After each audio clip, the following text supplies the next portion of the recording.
Hello everybody and welcome back to our lecture series. I am Ted, your host, and for this lecture we are going to continue right along with our examination of Chinese history.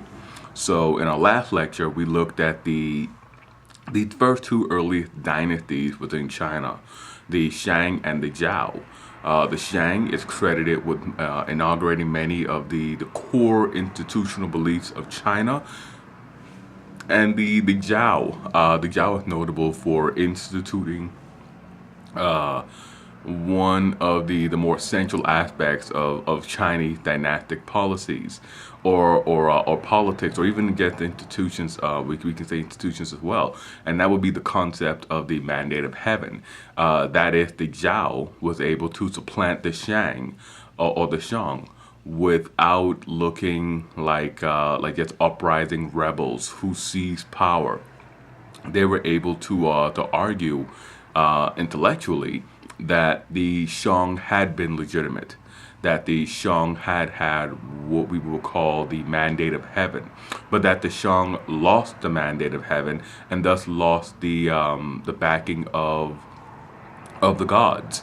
They lost their great backing that would allow them to maintain their hold on power, and that by defeating the Shang, the Zhao had proved that they had received the mandate of heaven, that they were now entitled or blessed with the right to rule by the gods, that they had proved that they were going to that they were worthy and that they could bring harmony to the Middle Kingdom, which is what the Chinese called their own kingdom. And the Zhao is also notable for being the longest lived of all Chinese dynasties. The Zhao survived for some 800 years, falling only in 221 BCE. Now, the focus of this lecture, and this lecture will be focused on just one individual. The focus of this lecture is going to be a man who is known to us as Qin Shi Huangdi. Now, Qin Shi Huangdi, and the name simply means the first emperor of Qin. He becomes the first emperor of China. He unifies China after centuries of disunity. He ends the warring states period. It radically transforms Chinese society. He creates the most expansive empire then seen in China. And he presented this new vision of Chinese society. And he did all of this in a very short time span.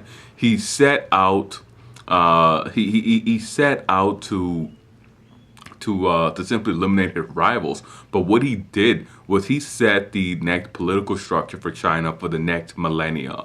He was literally the father of the Chinese nation. He is literally the father of the Chinese nation. He codified the Chinese script. He made it standard.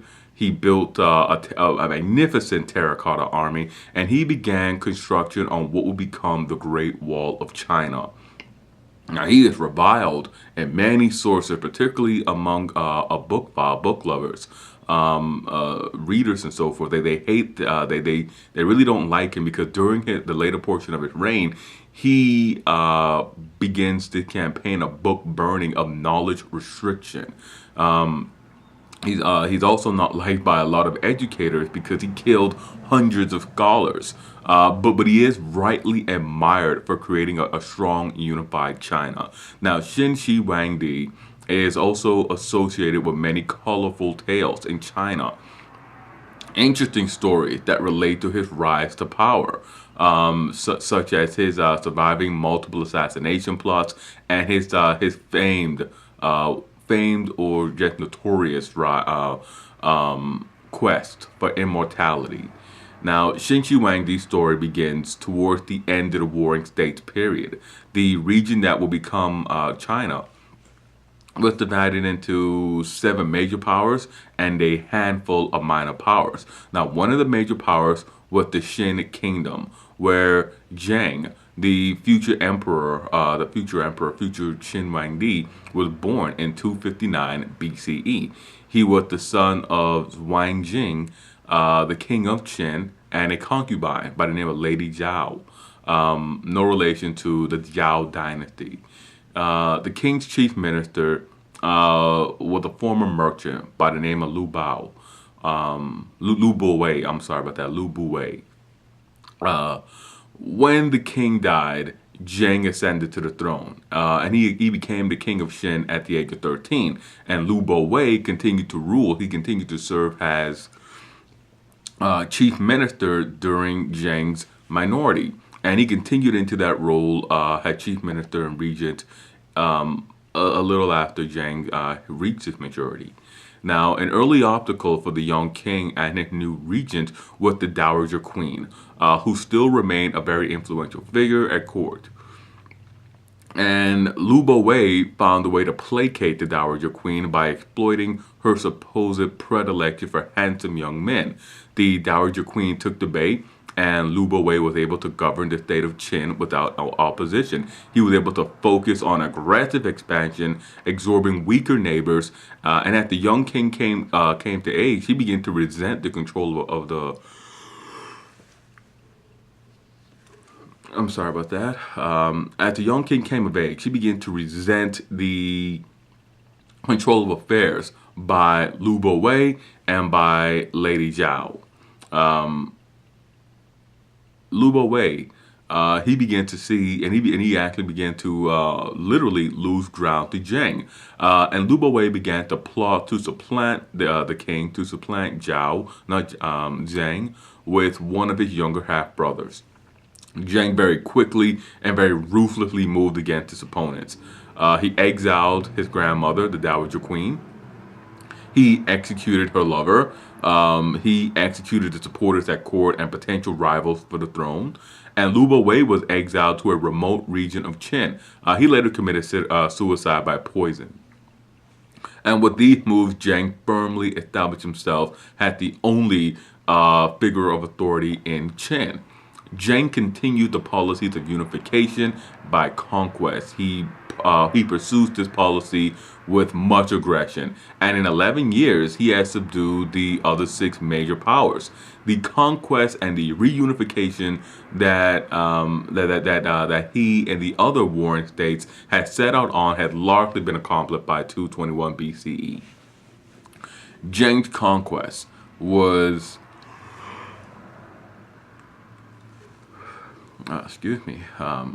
Zheng's conquest was the first time that all of these regions had been brought together under one ruler. Zheng's empire was served to comprise the core regions of China and Chinese civilization. Thereafter, the name China itself is derived from the Qin kingdom, a major watershed from the more ancient term, the Middle Kingdom. They only refer to their land, their homeland as the Middle Kingdom. From now on, it's Qin, it's China. Zheng adopted a new name to more signify his new status. The name he adopted was Qin Shi Huangdi. And this is the name that he's best remembered by. And it is a descriptive name, much like the name Akhenaten. Akhenaten is a descriptive name. It very literally means it is beneficial to the Aten, meaning that the person himself is beneficial to the Aten. Qin Shi Huangdi is a descriptive name, and it reflects his title, his new title. Qin was the name of his kingdom. Shi simply means first, and Huangdi means divine king. So he's literally the first divine king of Qin. And he was the rationale there was that his successors would be the second divine king of Qin, and so on and so on and so on.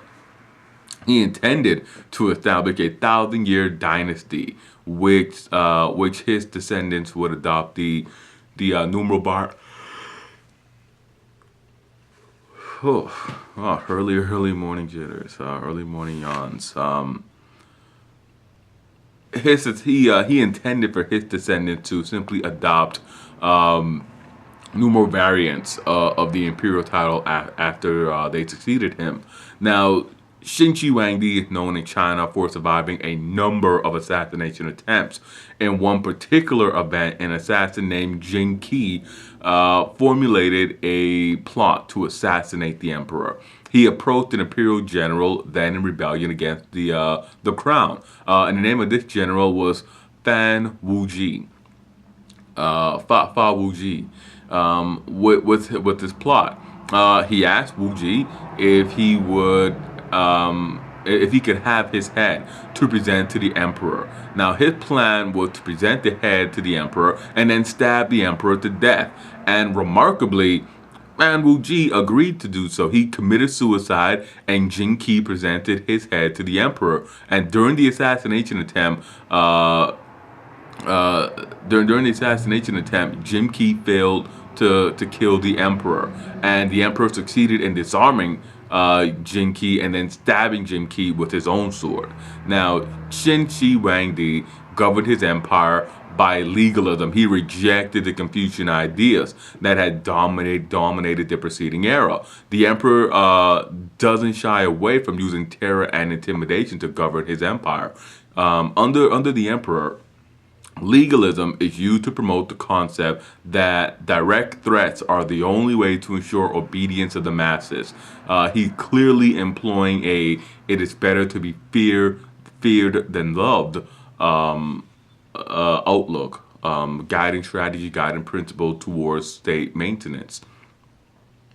The laws of the Qin Empire are very harsh. They literally scare subjects into good behavior. The emperor's promotion of these new laws led to the implementation of universal laws in China. The first time this happens, it is the first application of a law code on all imperial subjects regardless of rank or status in China.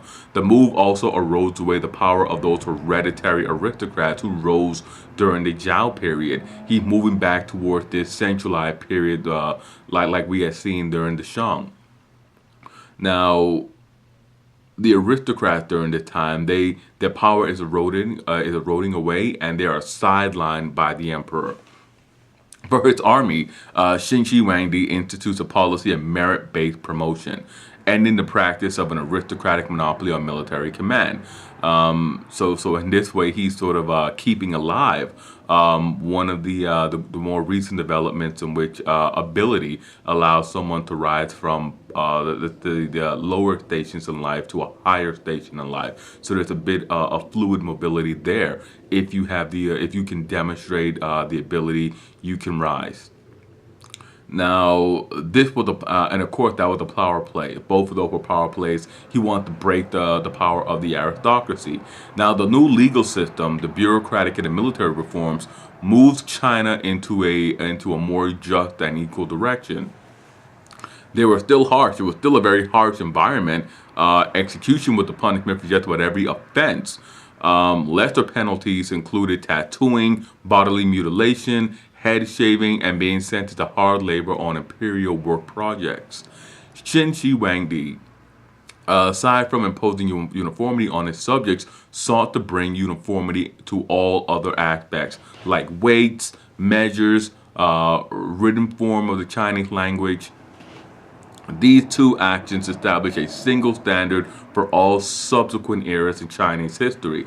The empire was divided into 36 administrative districts, which were further subdivided into prefectures. This centralized system replaced the old feudal system of delegating power to hereditary aristocrats. The standardization of China extended to cart axles and road construction. These social measures all brought a new level of cohesion to China. China had formerly been a patchwork of different dialects, measurements, weights, and laws, and of course that's because China had formerly been a patchwork of different kingdoms. Having new social institutions that everyone adhered to brought the empire together in a very real way. Qin Shi Huangdi also organized labor to build on a massive scale, none before seen in China up until his reign. He utilized the forced labor groups to construct bridges, dams, canals, and of course the vast network of imperial roads. The Qin imperial roads increased trade, communication, and travel throughout the Qin Empire. The most important of the public works was the first incarnation of what would later become the Great Wall of China. Now, the early wall bears little resemblance to the wall that we know today. The early incarnation of the Great Wall of China was simply a packed earth and timber structure that bore little resemblance to the stone wall that we know and love today. Now, Qin Shi Huangdi proved to be beneficial to China, but he aroused great resentment from his subjects. The peasantry resented paying the high taxes that he imposed on people, and they resented paying with their labor for the great public works. He drafted the peasantry to go off and serve in these work camps to create all these unifying monuments, these unifying structures. The scholarly classes also didn't like him because he rejected Confucianism, and they were opposed to his brand of legalism. The Confucian scholars were used to having their advice heeded by all rulers, and they really didn't like that. They resented being supplanted by the legalist scholars. They wanted to bring an end to that period, and they resented the fact that there was nothing that they could do or say to sway the emperor's mind. Now, at being resented, at being sort of opposed, the emperor would not brook that at all. He reacted with violence to the opposition of the Confucian scholars, and all of that criticism just aroused his anger even further. He came to hate intellectuals as agents of seditions who incited rebellion. And Qin Shi Huangdi would eventually pursue a policy of elimination, which entailed book burning and executing scholars. The book burning campaign attacked the records and works of literature by pre-Qin writers. Now, the emperor did make exceptions. He, of course, preserved medical and agricultural texts, all of which were spared because you can always use medical and agricultural texts. But the banned books, the banned books were books of philosophy and records and literature and sort of recreational literature from the other kingdoms.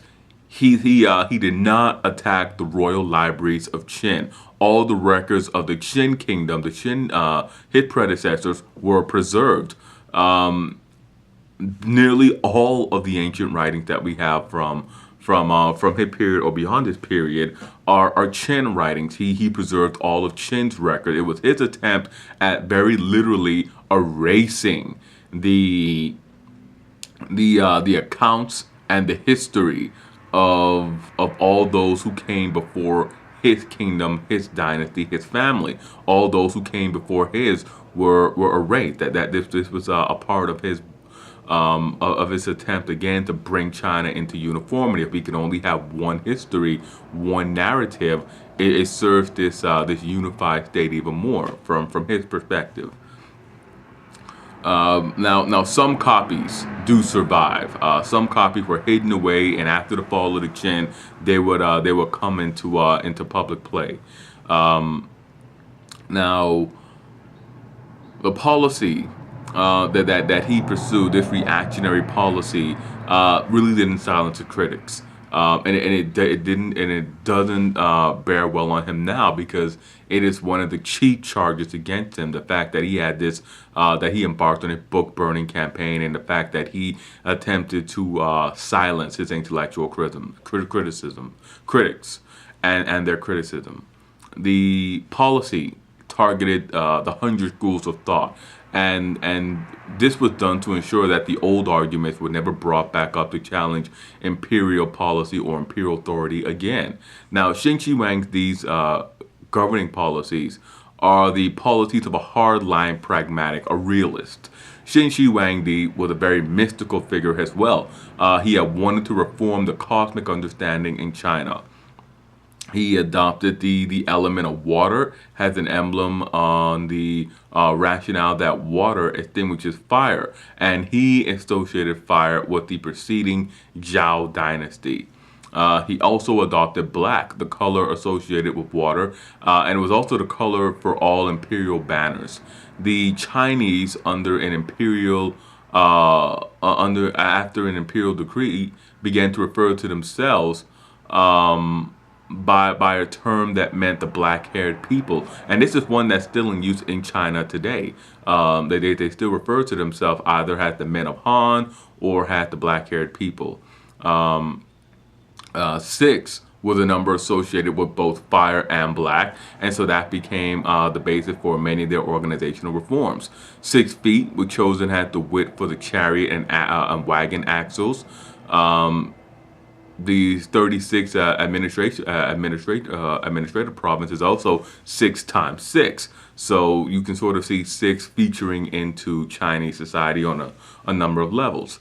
And Qin Shi Huangdi also embarked on a grand tour of his empire. And he did this to inspect distant provinces for himself, but also to underscore his domination, to show that in these conquered regions he was still boss. Now, these tours also involved religious ceremonies that harken back to those semi-legendary, those divine rulers of China, going back to figures such as the Yellow Emperor. So those divine figures who were the ones who taught China to be civil, who introduced agriculture and hunting and ox taming to China. And this was done to link the emperor specifically to those legendary rulers. Now, Qin Shi Huangdi also developed an obsession with his mortality. He wanted to become immortal. He sought out a potion called the Elixir of Life, and he sent out fleets to search off far-off islands where he could find and harness these resources. He employed teams of alchemists to concoct potions for his consumption, and unfortunately, mercury, a toxic substance, was a key ingredient in his alchemist concoctions, and Qin Shi Huangdi died from mercury poisoning on one of his grand imperial tours. And his advisors, they were afraid when they found out that he had died. They were afraid that that his death, that the news of his sudden death would spark a civil war among the imperial loyalists and the regional malcontents. The Qin dynasty did not survive long after the emperor's death. They'll be quickly supplanted by the Han dynasty. And Qin Shi Huangdi, he leaves behind this very mixed legacy as an innovator who united China and establishes a model of government that would persist for well over 1,000 years in China.